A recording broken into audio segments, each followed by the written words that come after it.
invest in ourselves. We all shine. Together, we are Black beyond measure.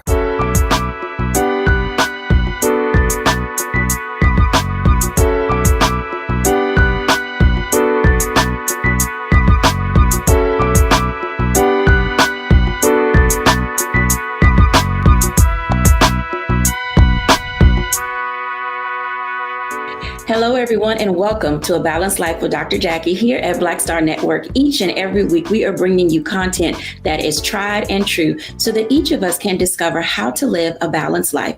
I know you tell me every week it's easier said than done, and of course it is. And that's why we bring you guests and resources that are allowing you to really figure out how to put things in your toolkit that will allow you to not only survive, but to thrive in the times in which we're living. Today, we are celebrating breast cancer and breast cancer survivors. There is so much for us to learn and to know as people are encountering diagnosis, or individuals are living through having gotten a diagnosis, and those who are on the other side of survival.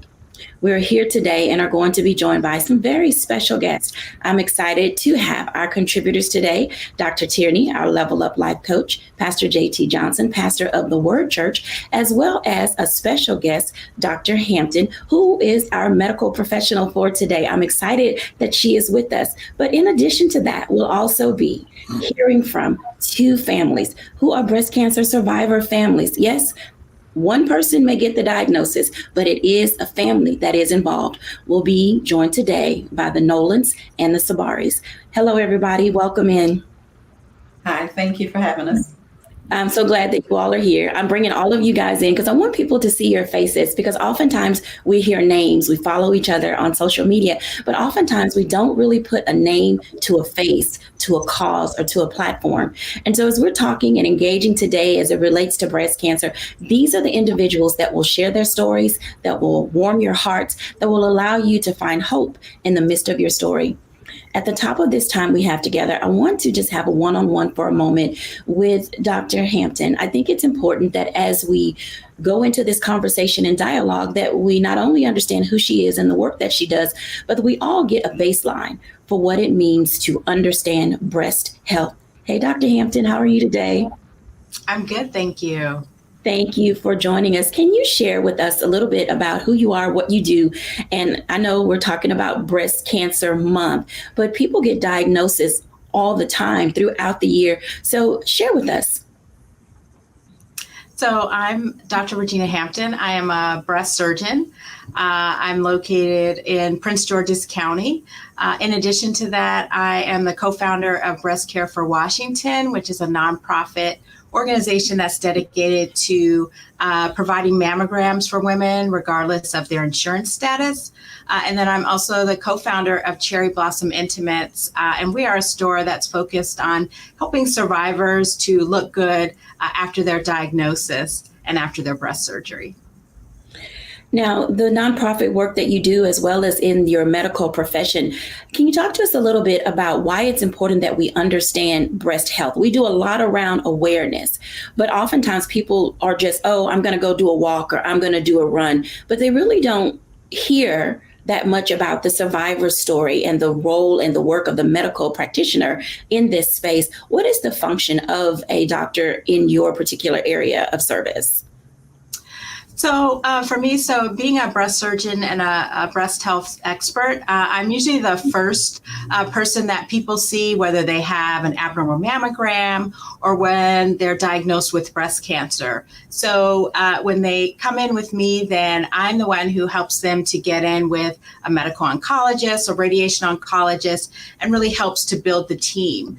I think why it's so important and why I'm really passionate about what I do is because when we look at the stats for African American women, while we get breast cancer less than our white counterparts, our survival rates are a lot higher. Our mortality rates, our death rates are a lot higher. And really, I misspoke because our survival rates should be higher when we look at that, but that's not the case. It's upwards of 40% more deaths in Black women when compared to white women. And so to me, it's a matter of urgency. We have a lot of work to do. And I think it starts with a program like this where we really can take the fear We can take the mystery out because we see in our communities that that's what prevents a lot of women from moving forward, even when they have a diagnosis, and even from getting the appropriate screening with mammograms. Screening, diagnoses, and coming to terms with all of that can oftentimes be overwhelming. In the area of mental health, as it relates to a breast cancer diagnosis, how do you help people balance? And because the fear is a thing that just literally creeps in the moment that you hear it. How do you help people balance what comes next? What do you say to them? For me, I tell folks, first of all, just take a deep breath.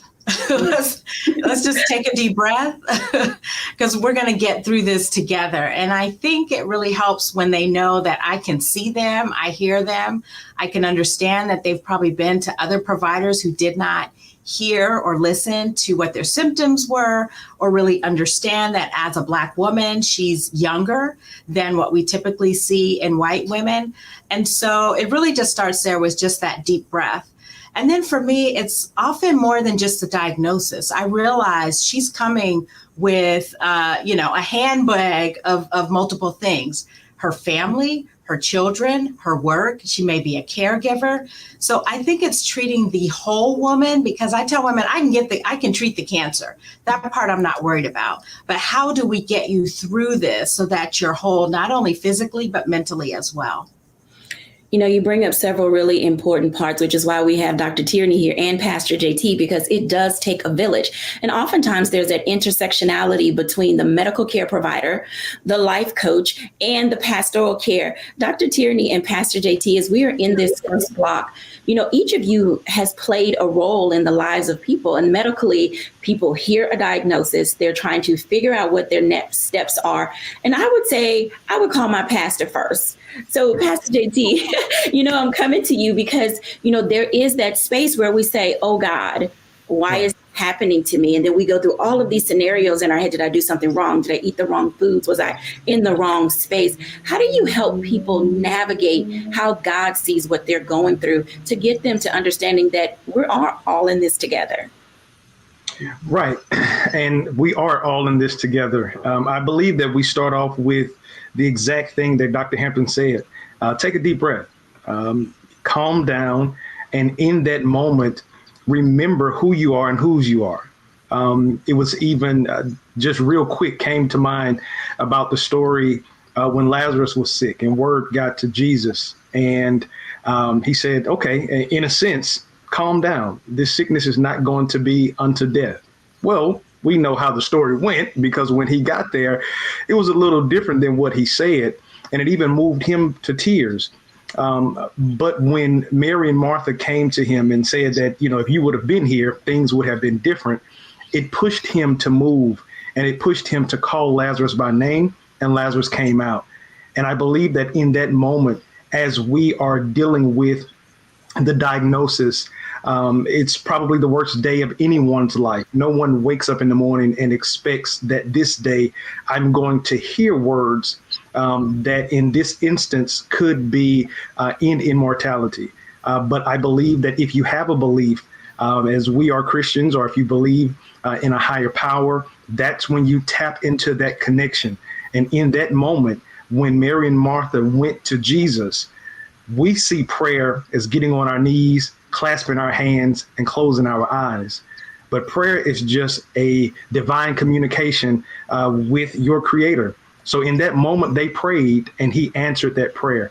And so I believe that as a pastor, that would be my first suggestion. Calm down, remember who you are, remember whose you are. And when you remember whose you are, you know that he's just a phone call away. And now you have something to take to him. We have a name. And so we're going to go to him, reference the name, and then allow him to take us through the journey. You're absolutely correct when it comes to going through our journey, because sometimes our journeys look different. And, people say all the time, oh, I need a pastor. Oh, I need a coach. Oh, perhaps I need a therapist. And to be quite honest, the lives that we're living today, we need everybody. Dr. Tierney, in your work as a life coach, and, you consistently are engaging individuals and you meet them at various stages of life. What is the role of the coach in the life of a person who is experiencing a diagnosis, especially one that was unexpected? Mm-hmm. Absolutely. So first and foremost, my role is to be a safe space. That's for all of my clients. Diagnosis, stress, just need someone to talk to. My job is to be a safe space for my client, to be a safe space for her. Something that Dr. Hampton said that I really want to make sure everyone heard was that she used the word team. That is one of her first steps, is that she starts to assemble the team. And that's something that I tell all of my clients, regardless of where we are in life, we all need a team. Who are those people that can be on our team so that when we're walking this thing out, when walking this journey out, we're walking our healing out, these are the people that are walking right along with us. If we think about, again, kind of going to something that Pastor JT said, if we go to the story of the man on the mat, he had 4 people that would carry him on the mat, lift him on the roof, dug a hole in the roof, and lowered him down before Jesus. So we all have to make sure that we have somebody holding our mat. Who are those people that are holding your mat? So I love what you said, Dr. Jacquie, about having the therapist, the medical professionals, your pastor, assemble your team. Something that I often see is that when we get bad news or my clients encounter something huge in their life that they're not sure how to grapple with, sometimes what we'll do is isolate ourselves. Mm-hmm. And that's the worst thing that we can do in situations like this. What we should do is lean in, assemble our team, let that be our coach, our pastors, our medical team, a combination of all of these people, and let us hold space for you, okay? Because that's really our number one job. Holding space. When we come back after the break, we'll talk about that for a moment. I'm going to introduce you to a couple of our families who are going to share their stories as it relates to not only hearing their diagnosis, their kinds of cancer, but how does family play a part? Honestly, faith and family go hand in hand when we're back after the break.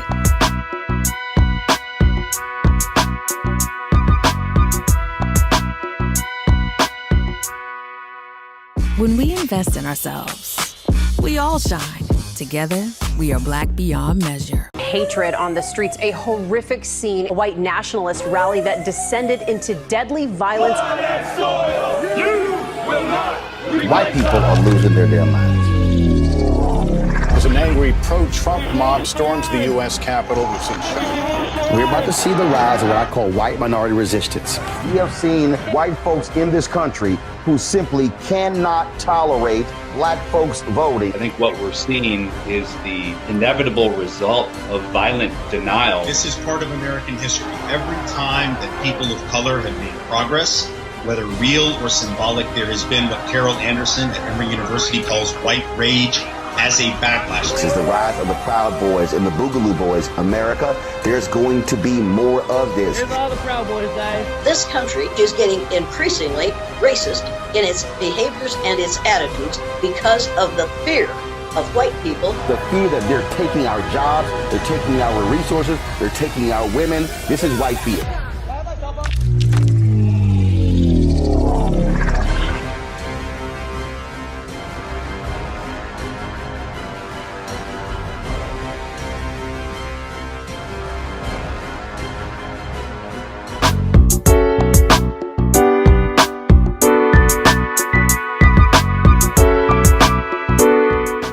Welcome back, everyone, to A Balanced Life. And as you can tell, everyone needs to be assembled when we get the call, when we understand what we're going to be facing. It allows us to have an opportunity to really settle in our soul and in our spirit to what do our next steps look like. I want to talk to the Nolan family today because I'm so intrigued by their story, Catrice's kind of cancer, and the way that her husband and the family just rallied around what they heard. Welcome in, Nolans. How are you guys? We're doing good, Dr. Jacquie. It's good to be here. It's good to see you both face to face and to literally talk to you today, because oftentimes our families only hear one person got a diagnosis.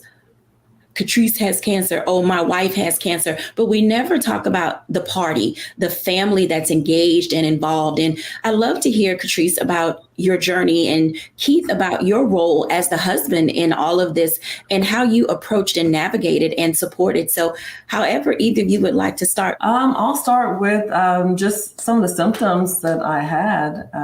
As you said, we face an uncommon journey because of the type of cancer I was diagnosed with.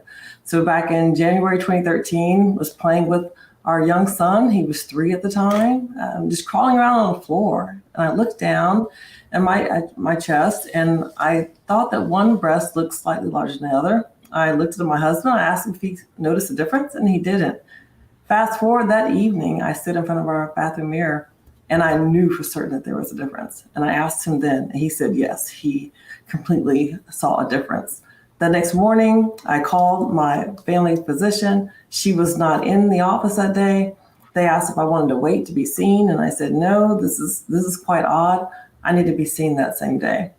Went into the doctor's office, and they performed a breast examination.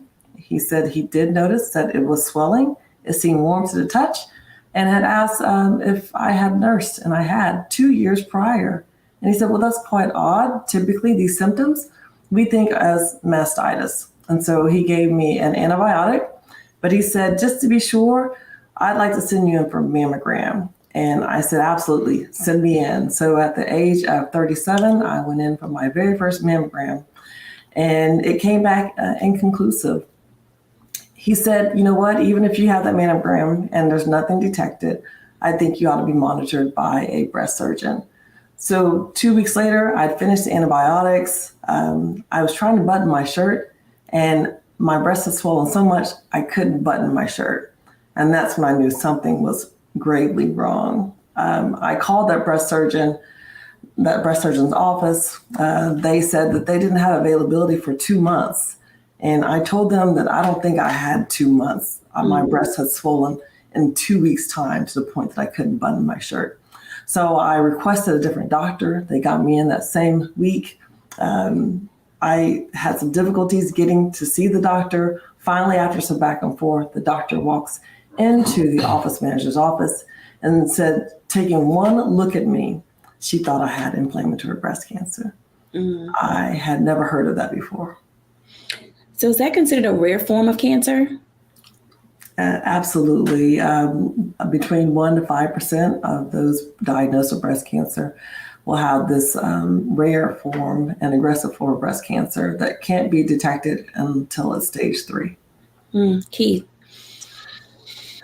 Yeah, that was a very interesting time for me. I think for one, I didn't even know that there were multiple types or kinds of breast cancer. I did know and understand that there had been a lot of forward movement, if you will, towards advancing treatments of breast cancer. So I didn't think much about it. And so my first thought was, okay, well, what's next steps, right? How do we attack it and how do we eradicate it?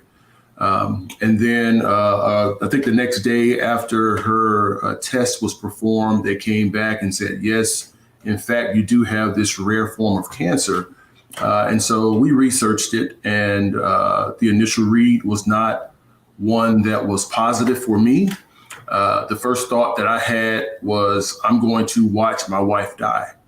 And then my next thought was, as a husband, one of the things that you promise her father or her parents is that you're going to provide for her and take care of her. And at this point, there was nothing that I could absolutely do. And so I felt like I was going to be failing my immediate family in taking care of my wife. But fortunately, to go back to Pastor, what Pastor was saying is I was open that night, and I prayed hard. And I listened, and God spoke to me. And he told me that your wife was going to be okay. She needed that push to get her through. She had to have a why to take her on the journey that she's currently on.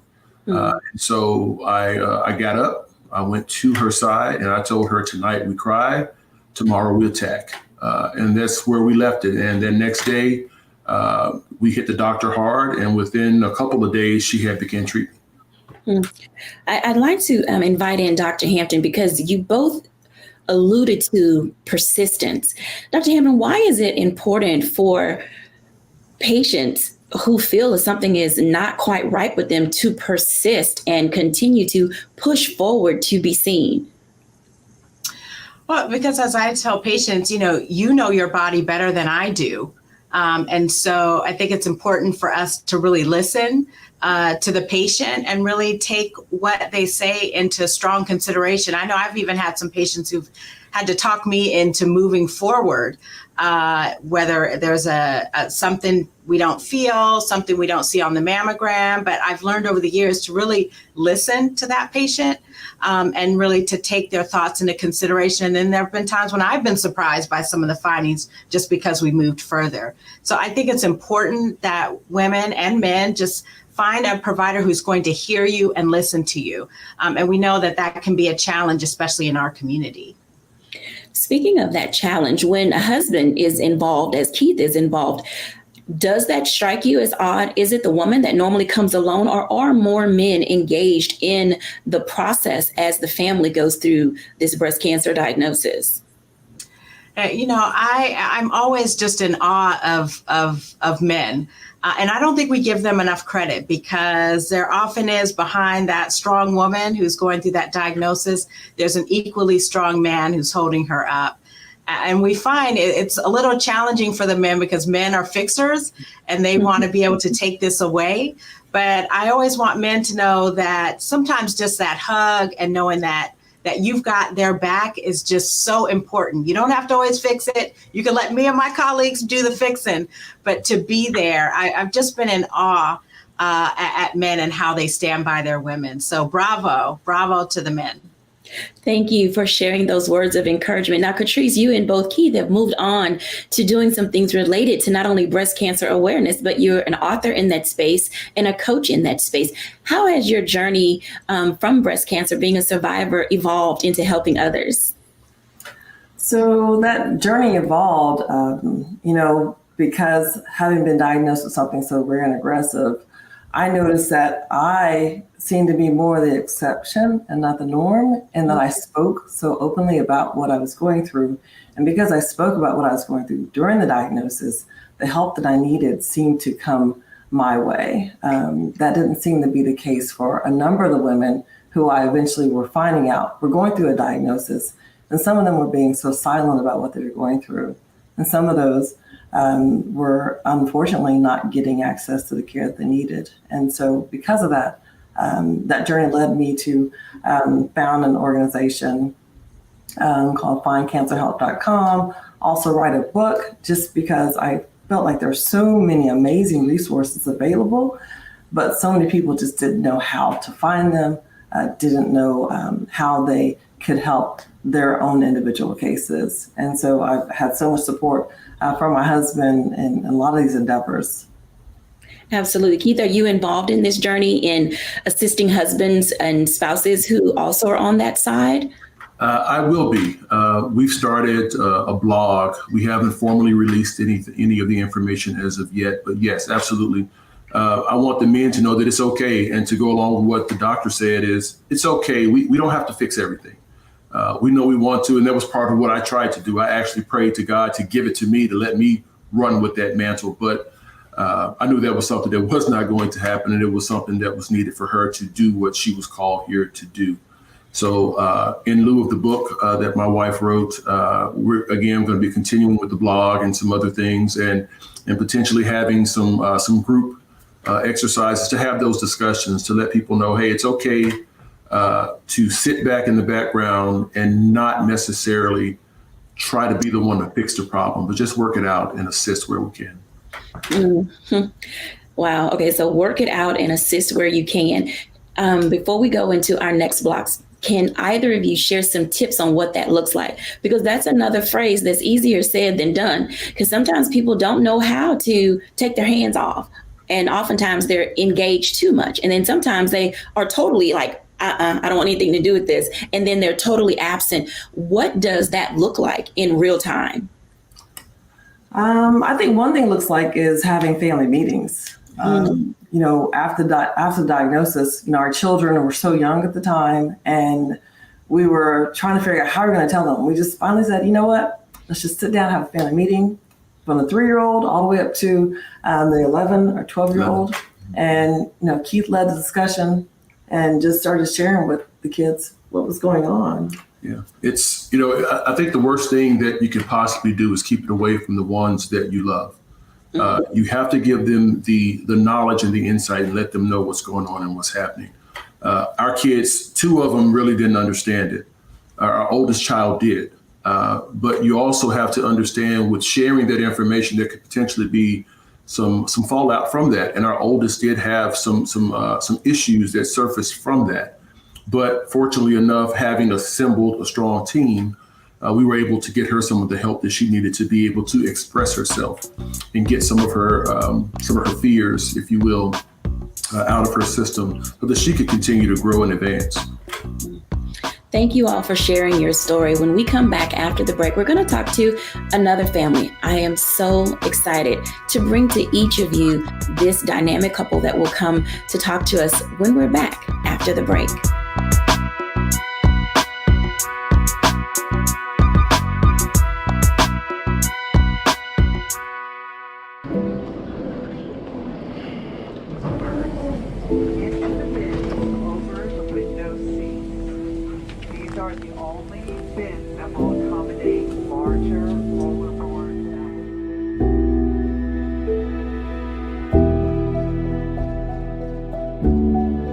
Put 10 in here? 10, and you don't come out till you die. And you eat him, you eat 10. Oh my God. So what?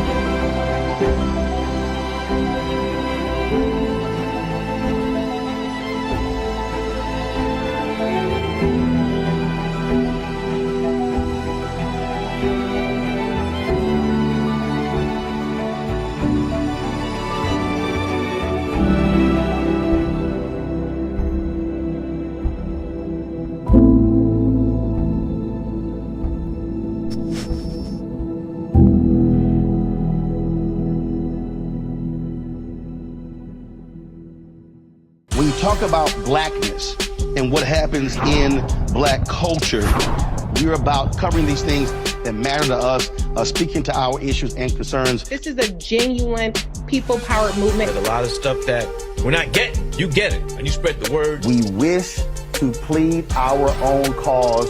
Too long have others spoken for us. We cannot tell our own story if we can't pay for it. This is about covering us. Invest in black-owned media. Your dollars matter. We don't have to keep asking them to cover our stuff. So please support us in what we do, folks. We want to hit 2,000 people, $50 this month, raise $100,000. We're behind 100,000, so we want to hit that. Y'all money makes this possible. Checks and money orders go to P.O. Box 57196, Washington, D.C. 20037-0196. The Cash App is $RM Unfiltered. PayPal is R Martin Unfiltered. Venmo is RM Unfiltered. Zelle is Roland at RolandSMartin.com. When we invest in ourselves, we all shine. Together, we are Black beyond measure.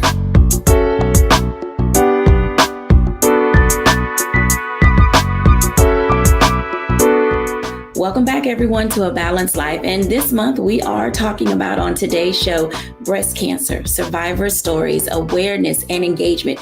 It takes all of us to be a part of this community when it comes to someone receiving a diagnosis. Our next family, who I'm so excited, many of you may have seen Shandia and her husband, Wally, in a variety of places, whether it was Essence, whether it was on the news, just the work that they do. Shandia is the founder of an organization entitled Bold and Breastless. Welcome, Shandia and Wally. How are you? Thank you. Fine. Thank you for having us.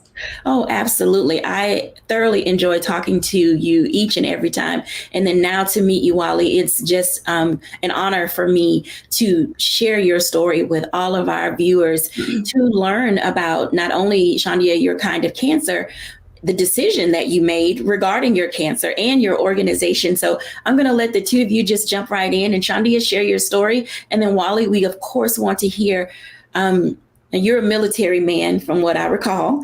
And I'm so excited that people will be able to hear your story and how you came alongside. I'll turn it over to you two. Well, first of all, giving honor to Christ, who is the reason that I'm here. I got to say thank you.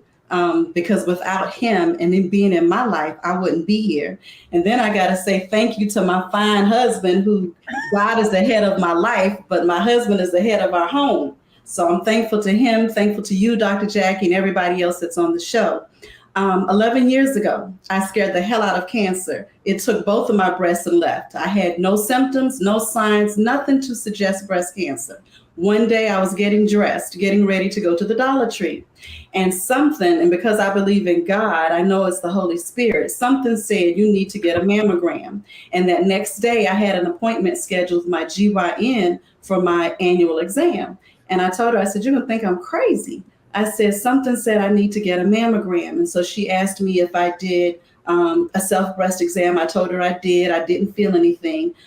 She did one as well on me, and she didn't feel anything. So she put me in for my screening mammogram.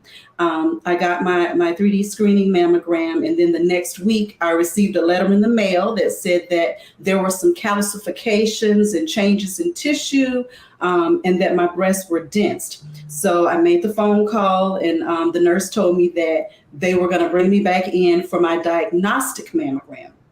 So I went back for my diagnostic mammogram, and then after that, received a call that I needed to come in to get a biopsy. When got the biopsy, the radiologist said, I can't look at you and tell you that you don't have breast cancer. And so they did the biopsy, and it was breast cancer. I had ductal carcinoma in situ in my right breast. In my right breast, I also had an area that was lobular carcinoma in situ, so LCIS and DCIS. And in my right breast, it was all stage 0. In my left breast, I had DCIS, the ductal carcinoma in situ.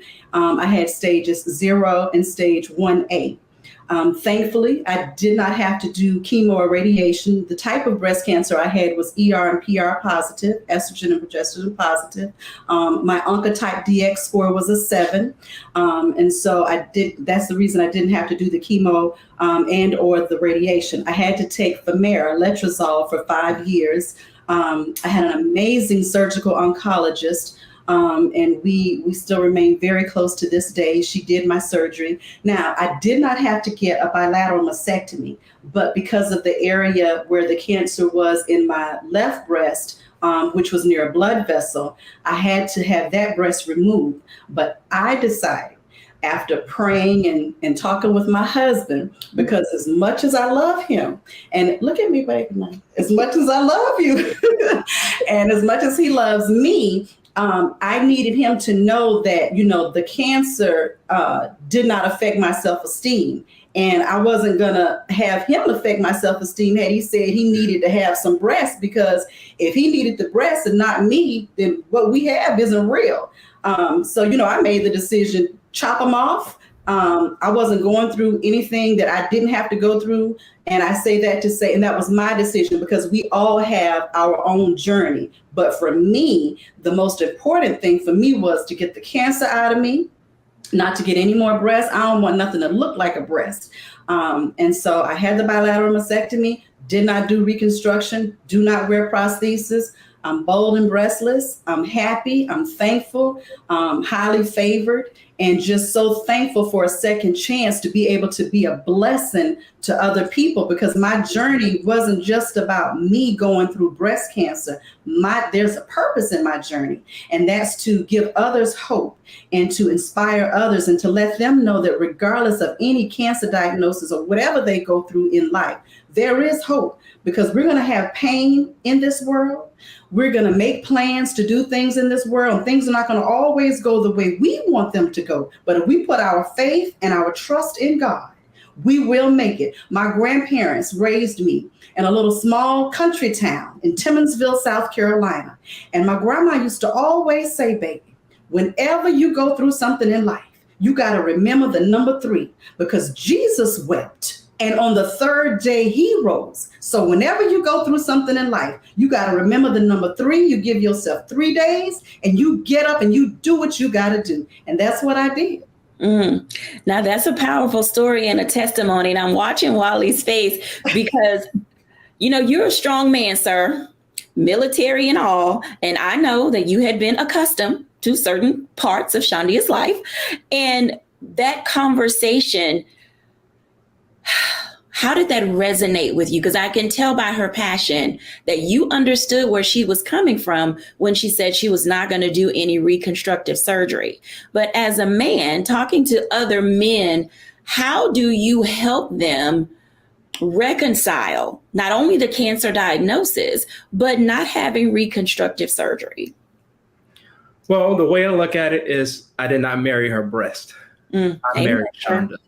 So, and in the Bible, it say, when you find it a wife, you find it a good thing. Oh, yes, Lord. So I found my good thing. I found my great thing. So my advice to all men, just be supportive. You know, sometimes you got to take yourself out of the picture and just let them run the show. Just listen. Listening, communication is the most important thing. And we always talk about building that team. We built that team, and we always say it's just us. We are all we have. So it's my wife and I and our 2 kids. We sat down, we talked, and we did so much research. So the fear that we had was the fear of the unknown. We never had to deal with cancer. We didn't know anything about cancer at the time, but we did so much research that I felt I was back in college. And we were college sweethearts. I was a math tutor. She failed anyway, but not my fault. You were a distraction, sir. You were a distraction. Yeah, but we did so much research trying to figure out what is it that we're dealing with. And we talked to reputable people. And that was the most thing. And, you know, when you build that team, you got to make sure within that team, there are positive people. Just keep all the negative away from you, because that's not what you need at that time. So just building that team and just listening is the key. And I want to say something. When he said in the Bible, it says, when you findeth a wife, you findeth a good thing. You know, I laughed, not to be arrogant or to give myself any kudos, because it, like I said, this isn't about me. It's about what we can do for others. But I was so happy and I laughed because I can see my husband growing spiritually. And that to me is a blessing. Like, you know, we're both still climbing Jacob's ladder. Now, we're not perfect. We're not saints. You know, as much as I love Christ, and Pastor, I know you're on this show with us, but I have a problem with cussing, you know, because we all, you know, as Romans 3:23 says, we all have sinned and fall short of the glory of God. So I know I have some things that I got to work on, but for him to see me grow, for me to see him grow, it's just like a hallelujah moment for me. Those things are very important. I want to invite Dr. Tierney and Dr. Hampton in, because there are a couple of things, and I know we're going to go to our next block, so I'll probably be picking this up in our 4th block. But the stages that you mentioned sounded like, and this is why I need Dr. Hampton in, because at the stage in which you caught your cancer, it allowed you to not have chemotherapy. And I want her to share for a moment why those stages are important. But then also with Dr. Tierney, just watching this couple, you're a level up coach and you see growth and development. So I'm going to start with Dr. Hampton. So in this day and age, we're really in a take care, very personalized care. And so not everybody gets surgery, not everybody gets radiation, not everybody gets chemotherapy. We really look at each individual person and each individual cancer and tailor a treatment that meets the need. So I think that often scares a lot of people, because they all think, I've got breast cancer, I have to have my breast removed, I have to have chemotherapy, I have to have all this aggressive treatment. And that's just not the case.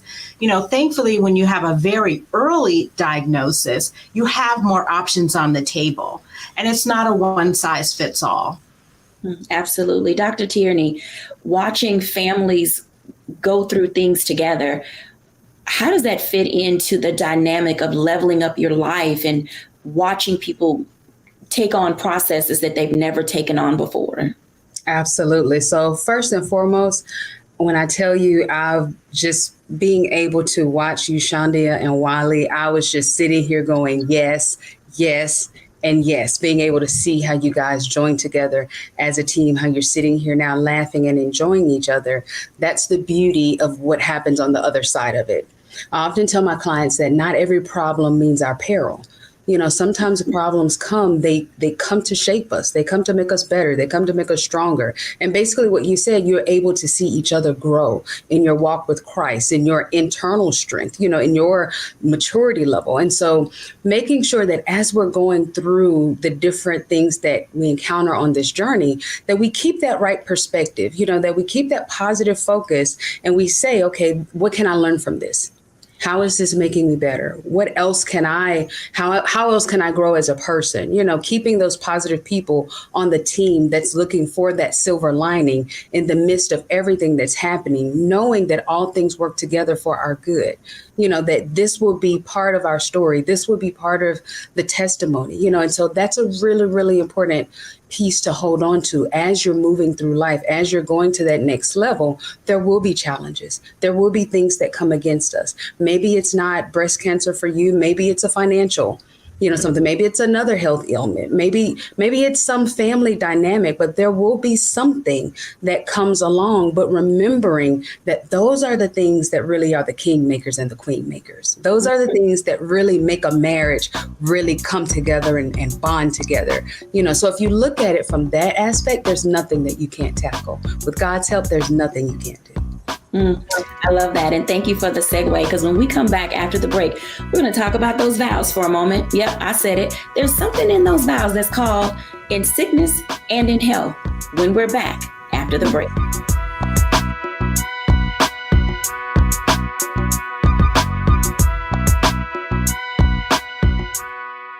When we invest in ourselves, we all shine. Together, we are Black beyond measure. I'm Deborah Owens, America's Wealth Coach, and my new show, Get Wealthy, focuses on the things that your financial advisor and bank isn't telling you, but you absolutely need to know.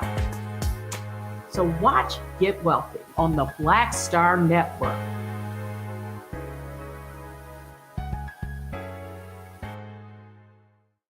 When we invest in ourselves, we all shine. Together, we are Black beyond measure.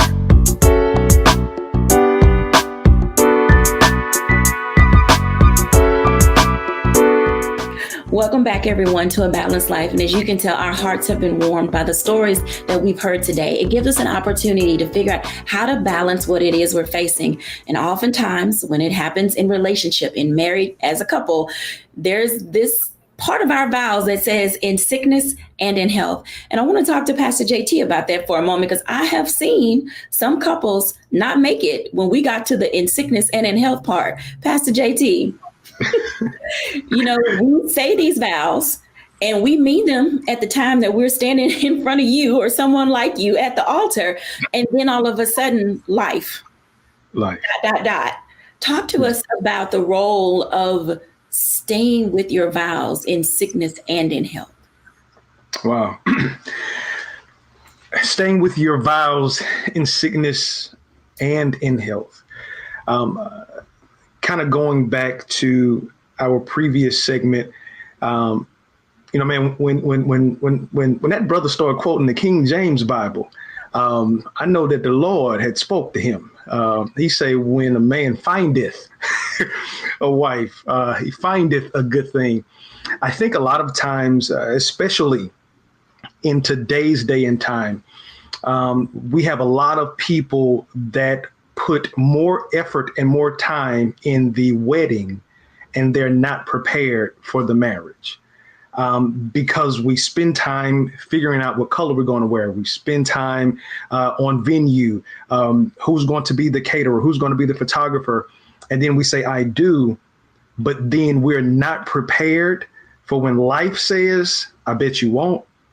And so then when we're hit, I always reference this statement, and it was from Mike Tyson, and it may not necessarily be one that you would think would be fitting in this setting. But Mike Tyson said, everybody is good. Everybody has a plan. Everybody is winning until they get punched in the mouth. And life has a very eerie way of doing this when you least expect it. And even more so to couples. But I believe that the word, Dr. Jacquie, that we stand on that ensures that you are honoring your vows in sickness and in health, for richer, for poor, is commitment When I am committed to my mate, I understand that every day won't be a sunshiny day. As a matter of fact, in life, if every day was a day of sunshine and we had no rain, we all would be dead because there would be no vegetation. The seeds that we plant wouldn't grow. There would be nothing that would help us harvest the crops that we need to sustain ourselves because we need the rain.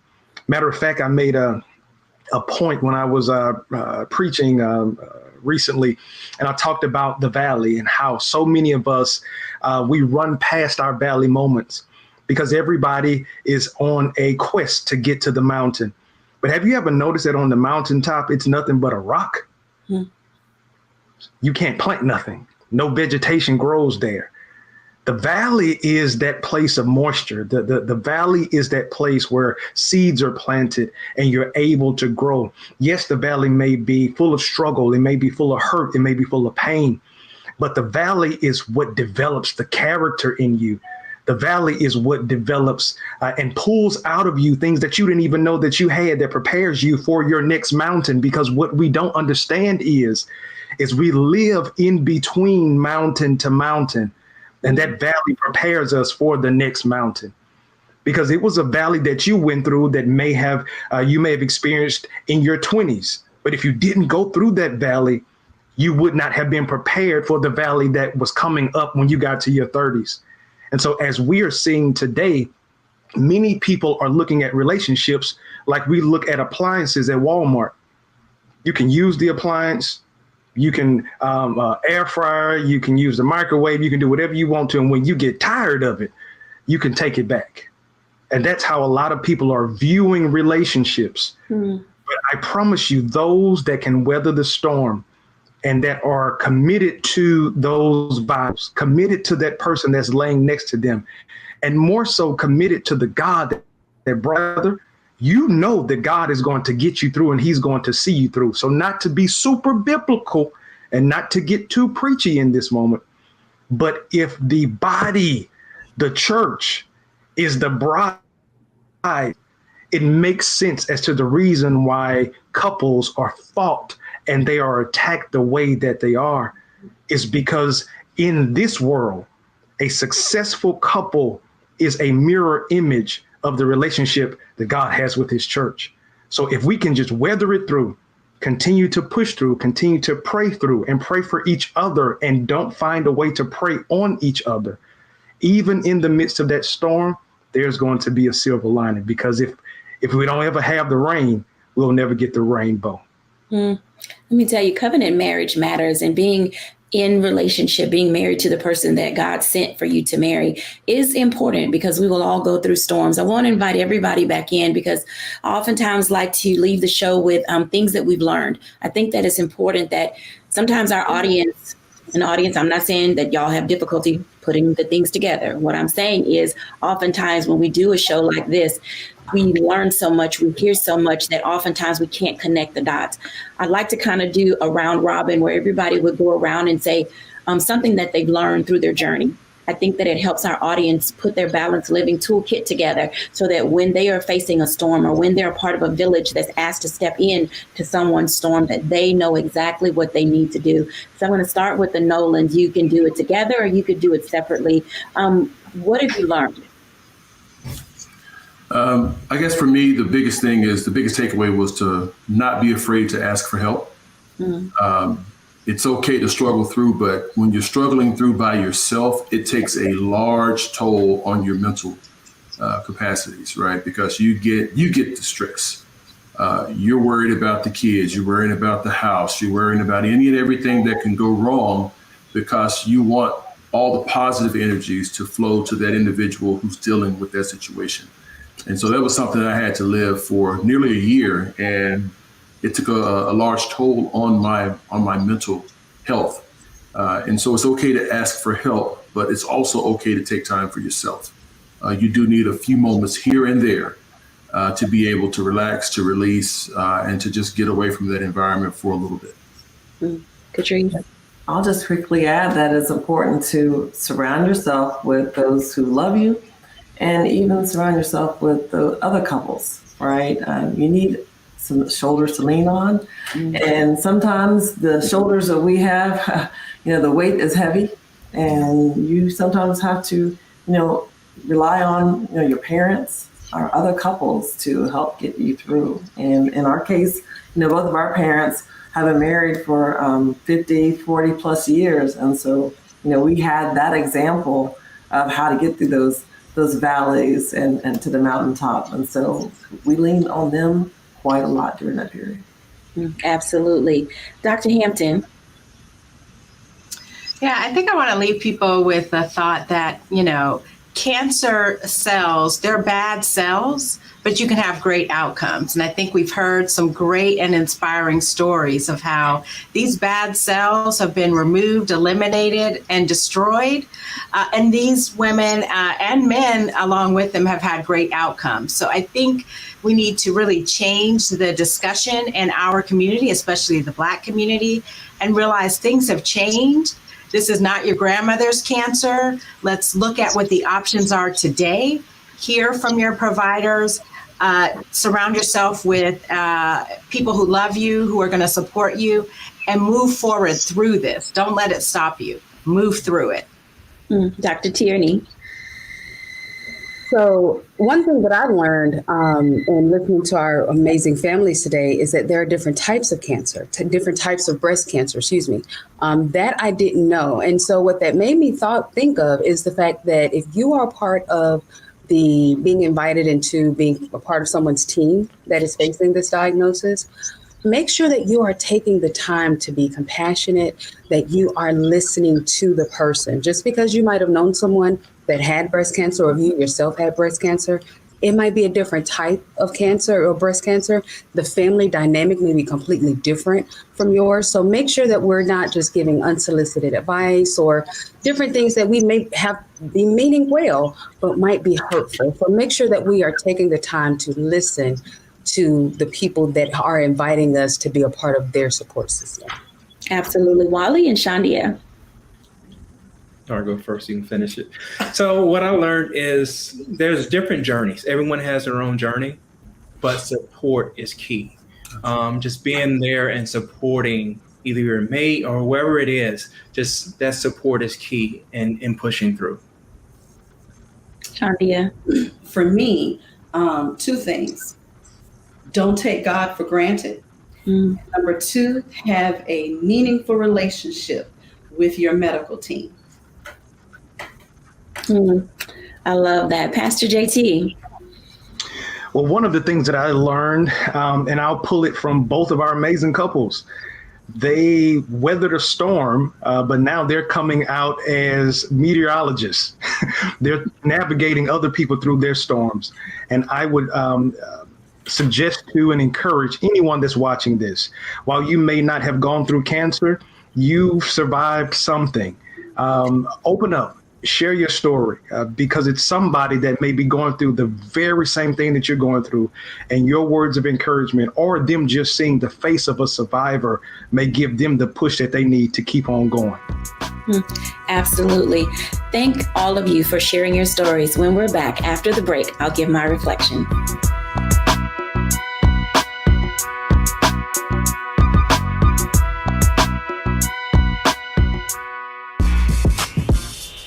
When we invest in ourselves, our glow, our vision, our vibe, we all shine.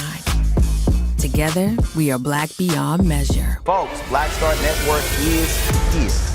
Oh, no punches! I'm real revolutionary right now. Support this man, Black Media. He makes sure that our stories are told. Thank you for being the voice of Black America, Roland. Stay Black. I love y'all. All momentum we have now. We have to keep this going. The video looks phenomenal. See, this difference between Black Star Network and Black-owned media and something like CNN. You can't be Black-owned media and be scared. It's time to be smart. Bring your eyeballs home. You dig?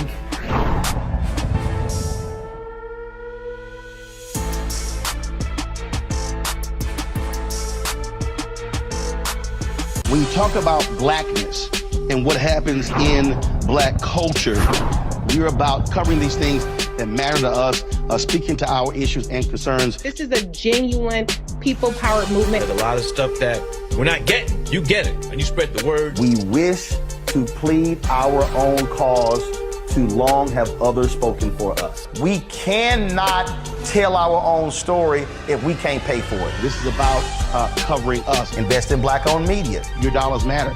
We don't have to keep asking them to cover our stuff. So please support us in what we do, folks. We want to hit 2,000 people, $50 this month, raise $100,000. We're behind 100,000, so we want to hit that. Y'all money makes this possible. Checks and money orders go to P.O. Box 57196, Washington, D.C. 20037-0196. The Cash App is $RM Unfiltered. PayPal is R Martin Unfiltered. Venmo is RM Unfiltered. Zelle is Roland at RolandSMartin.com.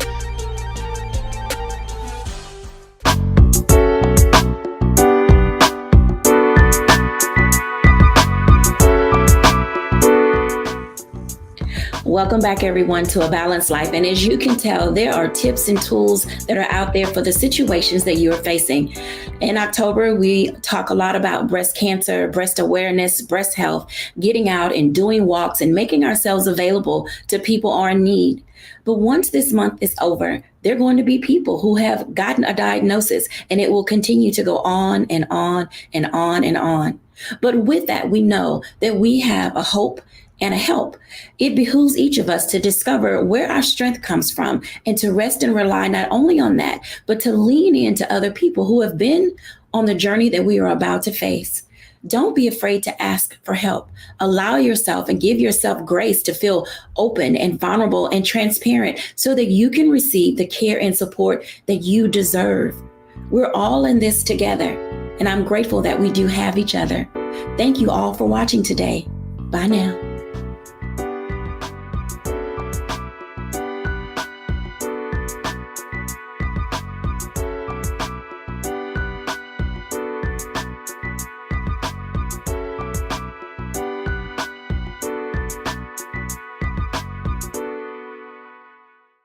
When we invest in ourselves, we all shine. Together, we are Black beyond measure. Hatred on the streets, a horrific scene, a white nationalist rally that descended into deadly violence. White people are losing their damn minds. As an angry pro-Trump mob storms the U.S. Capitol, we've seen shooting. We're about to see the rise of what I call white minority resistance. We have seen white folks in this country who simply cannot tolerate Black folks voting. I think what we're seeing is the inevitable result of violent denial. This is part of American history. Every time that people of color have made progress, whether real or symbolic, there has been what Carol Anderson at Emory University calls white rage as a backlash. This is the rise of the Proud Boys and the Boogaloo Boys. America, there's going to be more of this. Here's all the Proud Boys, guys. This country is getting increasingly racist in its behaviors and its attitudes because of the fear of white people. The fear that they're taking our jobs, they're taking our resources, they're taking our women. This is white fear.